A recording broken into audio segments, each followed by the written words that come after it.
Hi friends, welcome to the channel ನಿಷ್ಕಲಾಸ್ ಪ್ರಪಂಚ. Friends, ಇವತ್ತು ಮಂಡೇ.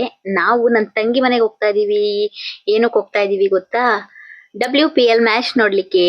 ಎಲ್ರೂ ಕ್ರಿಕೆಟ್ ಲವರ್ಸಿಗೆ ಅನ್ಸುತ್ತೆ WPL ಯಾವ್ದಾದ್ರು ಚಿನ್ನಸ್ವಾಮಿ ಕ್ರೀಡಾಂಗಣದಲ್ಲಿ ಒಂದ್ಸರಿ ಮ್ಯಾಚ್ ನೋಡ್ಬೇಕು ಸ್ಟೇಡಿಯಂ ಅಲ್ಲಿ ಅಂತ. ಅಂತದೊಂದು ಆಸೆ ನಮ್ದುನು ಕೂಡ, ನಂದಾಗಿರ್ಬೋದು, ನಮ್ಮ ಅಮ್ಮಂದಾಗಿರ್ಬೋದು, ನನ್ನ ತಂಗಿದಾಗಿರ್ಬೋದು. ಅವಳು ಒಂದೆರಡು ಸರಿ ನೋಡಿದಾಳೆ ಆಲ್ರೆಡಿ, ಆದ್ರೆ ನಾವ್ ನೋಡಿರ್ಲಿಲ್ಲ. ಹಾಗಾಗಿ ಅವತ್ ಒಂದಿನ ಬುಕ್ ಮಾಡಕ್ಕೆ ನನ್ನ ತಂಗಿ ಫೋನ್ ಮಾಡಿದ್ಲು, ಮಾಡ್ಬಿಡ್ತೀವಿ ಹೋಗೋಣ ಅಂತ. ಅದಕ್ಕೇನೆ ಓಕೆ ಹೋಗೋಣ ಅಂತ ನಮ್ಮ ಮನೆಯವರು ರಜಾ ಹಾಕೊಂತೀನಿ ಸರಿ ಹೋಗೋಣ ಅಂತ ಅಂದ್ರು. ನನ್ನ ಮಗಳು ಕೂಡ ಕ್ರಿಕೆಟ್ ಅವಳಿಗೆ ತುಂಬಾನೇ ಇಷ್ಟ, ಅದಕ್ಕೋಸ್ಕರ ನಾವು ಕೂಡ ಹೋಗಿದ್ವಿ ಈಗ ಬೆಂಗಳೂರಿಗೆ. ಅದಾದ್ಮೇಲೆ ನನ್ನ ತಂಗಿ ರೆಡಿಯಾಗಿ ನಮ್ಮನ್ನ ವೇಟ್ ಮಾಡ್ತಾ ಇದ್ಲು, ಯಾಕಂದ್ರೆ ನಾವು ಆಫ್ಟರ್ನೂನ್ ಸ್ಕೂಲ್ ಮುಗಿಸ್ಕೊಂಡು ಹೋಗಿದ್ದು ಮಕ್ಳಿಗೆ. ಅವಳು ಮಟನ್ನು ನಮ್ಮಮ್ಮ ತಿನ್ನಲ್ಲ ಮಂಡೆ ಅಂದ್ಬಿಟ್ಟು ಅಮ್ಮಂಗ್ ಬೇಳೆ ಸಾರು ಎಲ್ಲ ಮಾಡ್ಕೊಂಡು, ಅಮ್ಮ ತಂಬಿಟ್ಟು ಕೂಡ ಮಾಡಿದ್ರು, ಅದನ್ನ ಚೆನ್ನಾಗಿದೆ ತಿಂದ್ಬಿಟ್ಟು ಹೇಳ್ತಾ ಇದ್ದಾಳೆ. ಅವಳು ರೆಡಿಯಾಗಿ ವೇಟ್ ಮಾಡ್ತಾ ಇದ್ಲು ರೋಡಲ್ಲೇ ನಮ್ಮನ್ನ. ಅದಾದ್ಮೇಲೆ ಹೋಗ್ತಾ ಹೋಗ್ತಾ ನಂದು ಚಿಕ್ಕ ಮಗ್ಳದ್ ಏನಾಯ್ತಂತ ಅಂದ್ರೆ, ಅವಳು ಬೇರೆ ಶೂ ಹಾಕೋತಿದ್ಲು. ಅದನ್ ಬೇಡ ಇದನ್ನ ಹಾಕು ಅಂತ ಹೇಳ್ದೆ. ಅದಕ್ಕೇನೆ ಅವಳಿಗೆ ಇವಾಗ ಸಿಟ್ಟು ಬಂದ್ಬಿಟ್ಟಿದೆ. ನೀನ್ ಹೇಳ್ದೆ ನೋಡುದು ಲೇಸ್ ಕೆಳಗಡೆ ಇರುತ್ತಲ್ಲ, ಅದ್ ಬಿಟ್ಟು ಹೋಗ್ಬಿಟ್ಟಿತ್ತು, ಅವಳಿಗೆ ಆಗ್ತಾ ಇರ್ಲಿಲ್ಲ. ಮತ್ತೆ ನಮಗೆ ಆಗ ಅಂಗಡಿಗೆ ಹೋಗಿ ಕೊಡ್ಸಕ್ ಕೂಡ ಟೈಮ್ ಇರ್ಲಿಲ್ಲ, ಯಾಕಂದ್ರೆ ಟೈಮ್ ಹೋಗ್ಬಿಟ್ಟಿತ್ತು. ಆಗ್ಲೇ ನಾವು ಮನೇಲೆ 6 o'clock ಆಗಿತ್ತು. 7:30ಗೆಲ್ಲ ಮ್ಯಾಚ್ ಸ್ಟಾರ್ಟ್ ಆಗ್ಬಿಡುತ್ತೆ. ಟ್ರಾಫಿಕ್ ಅಲ್ಲಿ ಅಲ್ಲಿಗೆ ಹೋಗೋಷ್ಟರಲ್ಲಿ ಲೇಟ್ ಆಗುತ್ತೆ ಅಂದ್ಬಿಟ್ಟು ನಮ್ ಮುಂದೆ ಒಂದ್ ಸ್ವಲ್ಪ ದೊಡ್ಡದಿತ್ತು, ಅದನ್ನೇ ಹಾಕಿಸ್ತಿದೀವಿ. ಅದಕ್ಕೆ ಅವಳು ಬೇಜಾರ್ ಮಾಡ್ಕೊಂತಿದ್ದಾಳೆ. ಮಕ್ಳೆಲ್ಲಾ ಸಖತ್ ಎಕ್ಸೈಟ್ಮೆಂಟು. ನನ್ನ ದೊಡ್ಡ ಮಗಳಂತೂ ಸಖತ್ ಎಕ್ಸೈಟ್ಮೆಂಟ್ ಆಗಿದ್ಲು ಮ್ಯಾಚ್ ಎಲ್ಲ ನೋಡ್ಲಿಕ್ಕೆ. ನಮ್ಮ ಮುದಮ್ಮ ಆಗ್ಲೇ ಅವಳು ಫಸ್ಟ್ ಯಾವಾಗ್ಲೂ ಒಂದ್ಸರಿ ಹೋಗಿದ್ಲಲ್ವಾ ಹೋದ್ ವರ್ಷ ಮ್ಯಾಚ್ ನೋಡ್ಲಿಕ್ಕೆ, ಅವಾಗ್ಲೇ ಟೀ ಶರ್ಟ್ ಎಲ್ಲ ತಗೊಂಡ್ಬಿಟ್ಟಿಲ್ಲ, ಅದನ್ನೇ ಹಾಕೊಂಡ್ಬಿಟ್ಟು ರೆಡಿ ಆಗಿ ಫುಲ್ಲು. ನಾನಂತೂ ನೋಡಕ್ ಹೋಗಲ್ವಾ? RCB ನೋಡಕ್ ಹೋಗಲ್ವಾ? ಹೌದಾ, ಹೋಗೋಣ ಬಾ. ಆಯ್ತು ಬಾ.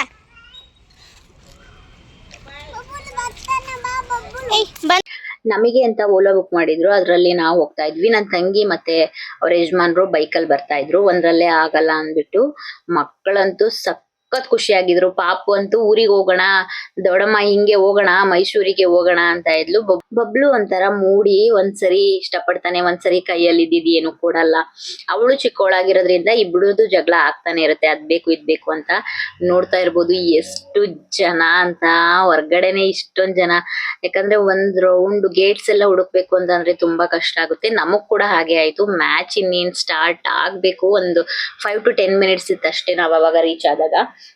ನಮಗೇನೆ ತುಂಬಾ, ಇಲ್ಲಿ ನೋಡಿ 15 ಗೇಟ್ ಅಲ್ಲಿ ಬಿಟ್ಕೊಟ್ರು, ನಮ್ ಗೇಟ್ ಇದ್ದಿದ್ದು 4.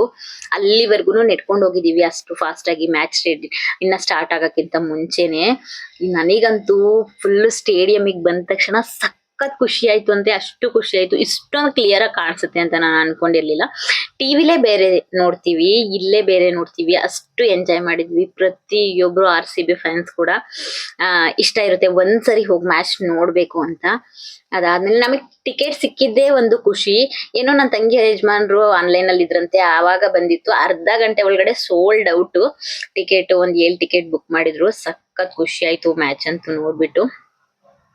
RCB ಕ್ರೇಜ್ ನಿಜವಾಗ್ಲೂ ಅಷ್ಟೇ ಇದೆ ಅಂತ ಹೇಳ್ಬೋದು. ಎಷ್ಟು ಜನ ಅಷ್ಟೊಂದು ಎಂಜಾಯ್ ಮಾಡ್ಕೊಂಡು RCB ಪ್ರತಿ ಒಂದ್ 6-4 ಏನೇ ಆಗ್ಲಿಲ್ಲ ಅಂತಂದ್ರು ಅಷ್ಟು ಚೆನ್ನಾಗಿತ್ತು ಮ್ಯಾಚ್. ಲಾಸ್ಟ್ ವರ್ಗುನು ಅಷ್ಟು ಇಂಟ್ರೆಸ್ಟಿಂಗ್ ಆಗಿತ್ತು. ತುಂಬಾ ಒಳ್ಳೆ ಮ್ಯಾಚ್ ನೋಡಿದ್ವಿ ಅಂತ ಅನ್ಕೊಂಡ್ವಿ, ಆದ್ರೆ ಗೆಲ್ಲಲಿಲ್ಲ ಲಾಸ್ಟ್ ಅಲ್ಲಿ. ಲಾಸ್ಟ್ ಸೂಪರ್ ಓವರ್ ಕೊಟ್ರಲ್ಲ, ಅದ್ರಲ್ಲಿ ಸಖತ್ ಬೇಜಾರಾಯ್ತು. ಆದ್ರೆ ಲಾಸ್ಟ್ ಅಲ್ಲಿ ಅಷ್ಟೊಂದು ಟ್ರೈ ಮಾಡಿ ಎಲ್ಲಾ ಮ್ಯಾಚ್ ಸೋತ್ ಬಿಟ್ರಲ್ಲ ಅಂತ. ಮಕ್ಕಳಂತೂ ಕೇಳಲೇಬೇಡಿ. ಮತ್ತೆ ನೀವೇನಾದ್ರು ನೆಕ್ಸ್ಟ್ ಹೋಗದಿದ್ರೆ, ಇದೆಲ್ಲ ಕಾಸ್ಮೆಟಿಕ್ಸ್ ಎಲ್ಲ ಇರುತ್ತಲ್ಲ, ಮೇಕಪ್ ಐಟಮ್ಸ್, ಅದೆಲ್ಲ ತಗೊಂಡ್ ಹೋಗಂಗಿಲ್ಲ, ಏನು ಅಲೋ ಮಾಡಲ್ಲ. ಫೋನ್ ತಗೊಂಡ್ ಹೋಗ್ಬೋದಷ್ಟೇ. ವಾಟರ್ ಬಾಟಲ್ ಕೂಡ ಅಲೋ ಮಾಡಲ್ಲ ಹೊರಗಡೆ, ಮತ್ತೆ ಸ್ನಾಕ್ಸ್ ಕೂಡ ಅಲೋ ಮಾಡಲ್ಲ. ಏನು ತಗೊಂಡ್ ಹೋಗ್ಬೇಡಿ ಅಂತ ಹೇಳ್ತೀನಿ. ಅದನ್ನೆಲ್ಲ ಅಲ್ಲೇ ಇಡ್ಸ್ಕೊಂತಾರೆ, ಮತ್ತೆ ಅದನ್ನ ವಾಪಸ್ ನಾವು ತಗೊಳಕ್ ಆಗಲ್ಲ. ಯಾಕಂದ್ರೆ ನಾವು ಇನ್ನ ಬೇರೆ ಗೇಟ್ ಅಲ್ಲಿ ಹೋಗಿರ್ತೀವಿ, ಯಾವ ಗೇಟು ಅಂತ ಗೊತ್ತಾಗಲ್ಲ. ಮತ್ತೆ ಅದನ್ನ ನಾವ್ ಜವಾಬ್ದಾರಲ್ಲ ಅಲ್ಲಿಟ್ರೆ ಅಂತ ಹೇಳ್ತಾರೆ. ಬ್ಯಾಗಿಗೆಲ್ಲ ಬೇಕಾದ್ರೆ ಬ್ಯಾಗ್ ಎಲ್ಲ ತಗೊಂಡ್ ಹೋಗಿದ್ರೆ ನೀವು ಅದನ್ನೆಲ್ಲ ಬ್ಯಾಗ್ ಎಲ್ಲ ಇಟ್ಬಿಟ್ಟು ಇಡ್ತೀನಿ ಅಂತಂದ್ರೆ ಬ್ಯಾಗಿಗೆ ಲಾಕರ್ ಇರುತ್ತೆ, ಅಲ್ಲಿ ನೀವ್ ಇಟ್ಬಿಟ್ಟು ಹೋಗ್ಬೋದು. ಚಾರ್ಜಸ್ ಇರುತ್ತೆ ಅದಕ್ಕೆ ಅಂತ ಎಕ್ಸ್ಟ್ರಾ. ತಿನ್ನೋದೆಲ್ಲ ಫ್ರೂಟ್ಸ್, ಐಸ್ ಕ್ರೀಮ್ಸ್ ಎಲ್ಲ ಬರ್ತಾ ಇರುತ್ತೆ, ಅಲ್ಲೇ ಬೈ ಮಾಡ್ಕೊಂಡು ತಿನ್ಬೋದು. ನೀರಿಗೆ ಒಂದ್ ಸ್ವಲ್ಪ ಕಷ್ಟ ಆಗುತ್ತೆ, ನೀರ್ ಯಾರು ತರಲ್ಲ, ಒಂದ್ ಕಡೆ ಇಟ್ಟಿರ್ತಾರೆ, ಅಲ್ಲಿ ಹೋಗಿ ನಾವೇ ಕುಡ್ಕೊಂಡ್ ಬರ್ಬೇಕಾಗತ್ತೆ. ನಮಗ್ ಕೂಡ ಹಾಗೆ ಹಿಂಸೆ ಆಯ್ತು. ಮಕ್ಳಿಗೆ ಒಂದ್ ಸ್ವಲ್ಪ ತುಂಬಾನೇ ಎಂಜಾಯ್ ಮಾಡಿದ್ವಿ. ಮ್ಯಾಚ್ ಅಂತೂ ಸಖತ್. ಅವರೆಲ್ಲ ಅಷ್ಟೊಂದು ಖುಷಿಯ ಈ ಏನೋ ಒಂಥರ ಅಟ್ರಾಕ್ಷನ್ ಆಗಿತ್ತು ಮ್ಯಾಚ್. ಸ್ಟೇಡಿಯಂ ಅಲ್ಲಿ ಮ್ಯಾಚ್ ನೋಡೋದಂತ ಇದೇ ಫಸ್ಟ್ ಟೈಮ್ ನಾನ್ ಲೈಫ್ ಅಲ್ಲಿ ನೋಡ್ತಾ ಇರೋದು. ಇನ್ನ ನೆಕ್ಸ್ಟ್ ಹೋಗ್ಬೇಕು ಅಂತ ಅನ್ಕೊಂಡಿದೀವಿ. ನೋಡೋಣ. IPL ಗೆ ಮೆನ್ಸಿಗೆ ಟಿಕೆಟ್ ಸಿಕ್ಕರೆ ಖಂಡಿತ ಹೋಗೋಣ. ಅದು ಟಿಕೆಟ್ಸ್ ಸಿಗಲ್ಲ ಅಷ್ಟ್ ಬೇಗ. ನೋಡೋಣ, ಟ್ರೈ ಮಾಡೋಣ ಅಂತ ಅನ್ಕೊಂಡಿದೀವಿ. ನಾವಾದ್ರೆ ಒಬ್ರು ಇಬ್ರು ಹೋಗಂಗಿಲ್ಲ. ಹೋದ್ರೆ ಫುಲ್ ಫ್ಯಾಮಿಲಿನೇ ಬೇಕು. ನಮ್ಗೊಂದ್ 10 ಟಿಕೆಟ್ ಬೇಕು. ನಮ್ಮ ಮಾಮ ಅವ್ರಿಗೂನು ಸಖತ್ ಇಷ್ಟ. ಆದ್ರೆ ಅವ್ರಿಗೆ ಹುಷಾರಿರ್ಲಿಲ್ಲ, ಹಾಗಾಗಿ ನಾವೇ ಹೋಗಿದ್ವಿ. ನೆಕ್ಸ್ಟ್ ಟೈಮ್ ಅದೇ 1000 ರುಪೀಸ್ಗೆಲ್ಲ ಟಿಕೆಟ್ ಸಿಗ್ತದೆ ಅಂತ ಹೇಳ್ತಾರೆ. ಆದ್ರೆ ಸಿಗಲ್ಲ, ಸೋಲ್ಡ್ ಔಟ್ ಅಂತ ತೋರ್ಸುತ್ತೆ ಆನ್ಲೈನ್ ಅಲ್ಲಿ. ಹೊರಗಡೆ ತಗೊಬೇಕಾಗುತ್ತೆ ನಾವು. ತುಂಬಾನೇ ಒಂದ್ ಟಿಕೆಟಿಗೆ ಒಂದ್ 10,000 ಅಷ್ಟು. ನಮ್ ತಂಗಿ ಆಗುತ್ತೆ ಅಂತ ಹೇಳ್ತಾ ಇದ್ರು. 10,000 ಆಗುತ್ತೆ. ನೋಡೋಣ ಎಷ್ಟಕ್ಕಾಗತ್ತೆ ಅಂತ. ನನ್ ತಂಗಿ ಹೋದ್ ಸರಿ ಹೋಗಿದ್ರಂತೆ, ಸುಮ್ನೆ ನೋಡ್ಲಿಕ್ಕೆ, ಹೊರಗಡೆ ನೋಡ್ಲಿಕ್ಕೆ ಅಂತ ಹೋಗಿರೋದು. ಅವ್ರ ಕ್ರೇಜ್ ನೋಡ್ಬಿಟ್ಟು ಒಳಗಡೆ ಹೋಗೋಣ 5,000 ರೂಪಾಯಿ ಕೊಡ್ತೀವಿ ಅಂದ್ರು ಸಿಕ್ಲಿಲ್ವಂತೆ ಟಿಕೆಟ್. ಅವಳು ಹೇಳ್ತಾ ಇದ್ಲು ಅವಳ ಎಕ್ಸ್ಪೀರಿಯನ್ಸ್ ನ. ತುಂಬಾನೇ ಖುಷಿ ಆಯ್ತು ನನಗಂತೂ. ನನ್ ಲೈಫ್ ಅಲ್ಲೇ ನಿಜವಾಗ್ಲೂ ಈ ತರ ಮ್ಯಾಚ್ ನೋಡ್ತೀನ ಅಂತ ಅನ್ಕೊಂಡಿರ್ಲಿಲ್ಲ. ತುಂಬಾನೇ ಖುಷಿ ಆಯ್ತು. ನೋಡ್ತಾ ಇರ್ಬೋದು ನೀವು ಕೂಡ ಎಷ್ಟು ಎಂಜಾಯ್ ಮಾಡ್ತಿದ್ದಾರೆ ಪ್ರತಿಯೊಬ್ರು ಅಂತ.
ನಮ್ ಕನ್ನಡದ ಹುಡುಗಿ ಶ್ರೇಯಾಂಕಾ ಪಾಟೀಲ್ ಕೂಡ ಇರ್ಬೇಕಿತ್ತು ಅನ್ನಿಸ್ತು. ಅವ್ರು ಕೂಡ ಅಲ್ಲಿ ಇದ್ರು, ಕೂತಿದ್ರು. ಅದನ್ನ ಅಲ್ಲಿ ಸ್ಕ್ರೀನ್ ಅಲ್ಲಿ ತೋರಿಸಿದಾಗ ನನ್ ತಂಗಿ ಹೇಳ್ತಾ ಇದ್ದಾಳೆ, ನೋಡಲ್ಲಿ ಶ್ರೇಯಾಂಕಾ ಪಾಟೀಲ್ ಅಂತ. ನನ್ನ ಮಗಳು ಕೂಡ ಇನ್ಸ್ಪೈರ್ ಆಗ್ತಾಳೆ ಅವ್ರನ್ನೆಲ್ಲ ನೋಡ್ತಾ ಇದ್ರೆ ಅಂತ ನಾವು ಕರ್ಕೊಂಡು ಹೋದ್ವಿ ಒಂದ್ಸರಿ ತೋರ್ಸ್ಲಿಕ್ಕೆ. ನೋಡೋಣ, ನಾನ್ ಕೂಡ ಅಲ್ಲಿ ಆಟ ಆಡ್ಬೇಕು ಅಂತ, ಮಕ್ಳಿಗೆ ಒಂದ್ ಸ್ವಲ್ಪ ಬರ್ಬೇಕು ಅಂತ ಅನ್ಬಿಟ್ಟು. ನೋಡೋಣ ಹೇಗಾಗುತ್ತೆ. ಯಾರು ಏನಾಗ್ತಾರೆ ಅಂತ ನಾವ್ ಏನು ಬರ್ದಿರಕ್ಕಾಗಲ್ಲ ಹಣೆ ಬರಹದಲ್ಲಿ. ಎಷ್ಟೇ ಚೆನ್ನಾಗ್ ಓದಿದ್ರು, ಎಷ್ಟೇ ಇದ್ ಮಾಡಿದ್ರು ಅವರ ಲೈಫ್ ಅಲ್ಲಿ ಏನ್ ಆಗ್ಬೇಕು ಅಂತ ಇರುತ್ತೆ ಅದ್ ಆಗೇ ಆಗುತ್ತೆ. ಅದನ್ನ ನಾನ್ ಬಿಲೀವ್ ಮಾಡ್ತೀನಿ. ಇಂಟ್ರೆಸ್ಟ್ ಇದೆ, ಆದ್ರೆ ಏನು ನೆಕ್ಸ್ಟ್ ಇಷ್ಟೊಂದು ಕಾಂಪಿಟೇಟಿವ್ ಇದೆ ಅಲ್ವಾ, ಇವಾಗ ಜಾಸ್ತಿ ಕಾಂಪಿಟೇಟಿವ್ ಇದೆ ಎಲ್ಲದಕ್ಕೂ ಕೂಡ. ಅದಕ್ಕೋಸ್ಕರ ಅಷ್ಟೊಂದೇನ್ ಹೋಪ್ ಇಟ್ಕೊಳಕ್ಕಾಗಲ್ಲ. ಇದನ್ ಆಗೇ ಆಗ್ತಾರೆ, ನನ್ ಮಕ್ಳು ಡಾಕ್ಟ್ರೇ ಆಗ್ತಾರೆ, ಇಂಜಿನಿಯರೇ ಆಗ್ತಾರೆ, ಯಾರಿಗೂನು ಏನು ಹೇಳಕ್ಕಾಗಲ್ಲ. ಅವ್ರ ಲೈಫಲ್ಲಿ ಏನಾಗ್ಬೇಕು ಅಂತ ಇರುತ್ತೆ ಅದ್ ಆಗೇ ಆಗತ್ತೆ. ದೊಡ್ಡವರಾದ್ರೂ ನಾವು ಕೂಡ ಅಷ್ಟೇ, ನಾವು ಜಾಸ್ತಿ ಫೋರ್ಸ್ ಹಾಕಕ್ ಹೋಗ್ಬಾರ್ದು ಅವರಿಗೆ. ನಾನು ಹೇಳ್ತೀನಿ ಓದ್ಬೇಕು, ಚೆನ್ನಾಗಿ ಓದ್ಬೇಕು ಅಂತ. ಆದ್ರೆ ಅವ್ರು ಎಷ್ಟು ಓದ್ತಾರೆ ಅಷ್ಟೇ ಓದಕ್ಕಾಗೋದು. ಹೆವಿ ಓದ್ಸಕ್ ಹೋದ್ರು ಅವ್ರಿಗೂ ಅಷ್ಟೊಂದು ಟೆನ್ಷನ್ ಕೊಡಕ್ ಹೋಗ್ಬಾರ್ದು ಮಕ್ಳಿಗೆ ಅಂತ ನಾನ್ ಇವಾಗ ಅರ್ಥ ಮಾಡ್ಕೊಂತಾ ಇದ್ದೀನಿ. ಅದಾದ್ಮೇಲೆ ಮಿಡ್ ಆಫ್ ಅಲ್ಲಿ ನಮ್ಮ RCBದು ಬ್ಯಾಟಿಂಗ್ ಎಲ್ಲ ಆದ್ಮೇಲೆ UP ಅವರು ಹೋದ್ರು ರೆಡಿ ಆಗ್ಲಿಕ್ಕೆ ಅಂತ. ಅದಾದ್ಮೇಲೆ ಮಧ್ಯದಲ್ಲಿ ಪ್ರೋಗ್ರಾಮ್ ಇತ್ತು, ಡ್ಯಾನ್ಸ್ ಪ್ರೋಗ್ರಾಮು. ಅದನ್ನ ಕೂಡ ಸಖತ್ತಾಗಿತ್ತು, ಸಖತ್ ಎಂಜಾಯ್ ಮಾಡ್ತಾ ಇದ್ರು. ಡ್ರಮ್ದು ತುಂಬಾನೇ ಎಂಜಾಯ್ ಮಾಡಿದ್ವಿ. ಜೈ ಹೋ ಸಾಂಗಿಗೆಲ್ಲ ಡ್ಯಾನ್ಸ್ ಇತ್ತು. ತುಂಬಾನೇ ಚೆನ್ನಾಗಿತ್ತು ಪ್ರೋಗ್ರಾಮು. ನಾನಂತೂ ಪೂರ್ತಿ ದಿನ ಸಖತ್ ಎಂಜಾಯ್ ಮಾಡಿದೀನಿ. ನಮ್ಮನೆ ಫ್ಯಾಮಿಲಿಲಿ ಎಲ್ರಿಗೂ ಕ್ರಿಕೆಟ್ ಕ್ರೇಜ್ ಇರೋದ್ರಿಂದ ಇದಕ್ಕೆಲ್ಲ ಹೋಗ್ಬೇಕು, ಅಟೆಂಡ್ ಮಾಡ್ಬೇಕು. ಮತ್ತೆ ಎಲ್ಲಾ ಕಡೆನೂ ಅಷ್ಟೇ, ಎಲ್ಲಾ ಕಡೆ ಹೋಗಿ ಎಲ್ಲಾ ಪ್ಲೇಸಸ್ ಎಲ್ಲ ನೋಡ್ಬೇಕು ಅಂತ ಸಖತ್ ಇಷ್ಟ ಆಗುತ್ತೆ. ನಾವು ಹೋಗ್ತಾನೆ ಇರ್ತೀವಿ ಅವಾಗ.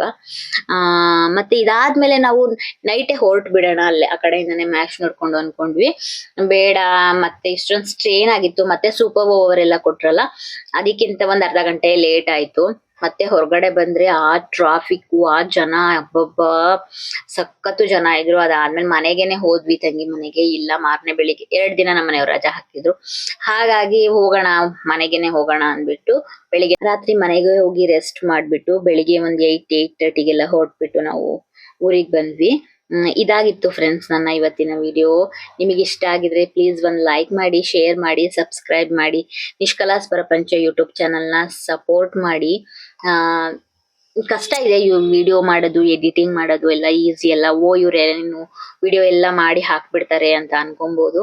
ಇಲ್ಲ ಒಂದ್ ಕಡೆ ಒಂದ್ ಪ್ಲೇಸಿಗೆ ಹೋಗ್ಬೇಕು ಅಂತ ಅಂದ್ರೆ ಅಷ್ಟು ಜನನ ಫೇಸ್ ಮಾಡಿ ನಾವು ವಿಡಿಯೋ ಮಾಡ್ಕೊಬೇಕು ಅಂತಂದ್ರೆ ಸಖತ್ ಏನೋ ಒಂಥರ ಶೈ ಆ ತರ ಆಗುತ್ತೆ.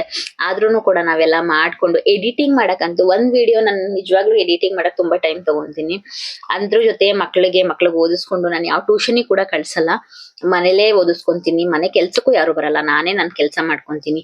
ಎಲ್ಲ ಕೆಲಸ ಮಾಡ್ಕೊಂಡು ನಾನು ಯೂಟ್ಯೂಬ್ ವಿಡಿಯೋ ಮಾಡೋದ್ರಿಂದ ನನಗೆ ತುಂಬಾನೇ ಖುಷಿ ಇದೆ. ನಾನು ತುಂಬಾ ಆಕ್ಟಿವ್ ಆಗಿದ್ದೀನಿ ಇವಾಗ ನಿಜವಾಗ್ಲೂ ಹೇಳ್ಬೇಕು ಅಂತಂದ್ರೆ. ಇಲ್ಲ ಏನೋ ವಿಡಿಯೋ ನೋಡ್ಕೊಂಡು ಏನೋ ಸುಮ್ನೆ ಕುತ್ಕೊಂಡು ಮನ್ಸೆಲ್ಲ ಕೆಡಿಸ್ಕೊಳ್ಳೋಕ್ಕಿಂತ ಫುಲ್ ಡೇ ಬ್ಯುಸಿ ಇರ್ತೀನಿ.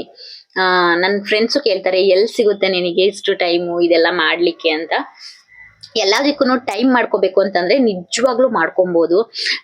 ನೀವ್ ಯಾರೆಲ್ಲ ಯೂಟ್ಯೂಬ್ ಮಾಡ್ಬೇಕು ಅಂತಿದ್ರ ಮಾಡಿ, ಟ್ರೈ ಮಾಡೋದ್ರಿಂದ ಏನು ತೊಂದ್ರೆ ಇಲ್ಲ. ಅವ್ರು ಹಂಗ ಅನ್ಕೊಂತಾರೆ, ಇವ್ರು ಹಿಂಗ್ ಅನ್ಕೊಂತಾರೆ ಅಂತ ನಾವು ಕೂತ್ಕೊಂಡ್ರೆ ಯಾರು ಬಂದ್ ನಮಗ್ ಹೆಲ್ಪ್ ಮಾಡಕ್ ಆಗಲ್ಲ. ಮಾಡಿ ಟ್ರೈ ಮಾಡಿ. ಏನೋ ಅದು ಲಕ್ ಆದ್ರೆ ಯೂಟ್ಯೂಬ್ ಓಡ್ಬೋದು, ಎಲ್ರಿಗೂ ಇನ್ಸ್ಪೈರ್ ಆಗ್ಬೋದು. ಮತ್ತೆ ನಾವು ಮನೇಲೆ ಕೂತ್ಕೊಂಡು ಏನೋ ಮಾಡ್ತಿದೀವಿ ಅನ್ನೋದೊಂದು ಖುಷಿ ಇರುತ್ತೆ. ನನಗಂತೂ ತುಂಬಾನೇ ಖುಷಿ ಇದೆ. ನನ್ನ ವಿಡಿಯೋಸ್ ಎಲ್ಲ ಇಷ್ಟ ಆಗ್ತಿದ್ರೆ ಪ್ಲೀಸ್ ಒಂದು ಲೈಕ್ ಮಾಡಿ, ಶೇರ್ ಮಾಡಿ, ಸಬ್ಸ್ಕ್ರೈಬ್ ಮಾಡಿ. ನಿಷ್ಕಲಾಸ್ ಪ್ರಪಂಚ ಯೂಟ್ಯೂಬ್ ಚಾನಲ್ನ ಸಪೋರ್ಟ್ ಮಾಡಿ. Thank you so much. Bye bye.